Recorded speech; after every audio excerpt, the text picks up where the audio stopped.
ભગવાનનું નામ તમે જપો, રામનું નામ લ્યો એટલે હનુમાનજી ખૂબ રાજી થાય. હનુમાનજીની ચાલીસાના પાઠ કરો, હનુમાનજીનું ધ્યાન ધરો એટલે મારો રામ રાજી થાય. અને રામ અને હનુમાનનું નામ લ્યો એટલે મારો મહાદેવ રાજી થાય. ભોળિયોના હમણાં જ મહાશિવરાત્રી ગઈ, શિવજી પાતાળમાંથી આવી ગયા. હવે અત્યારે આપણે શિવના રાજમાં છીએ. આ જીવ શિવના રાજમાં છે.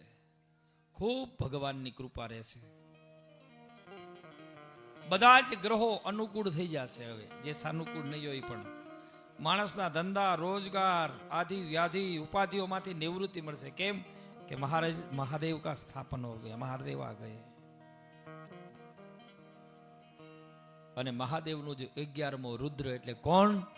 તો કે મારો હનુમાનજી.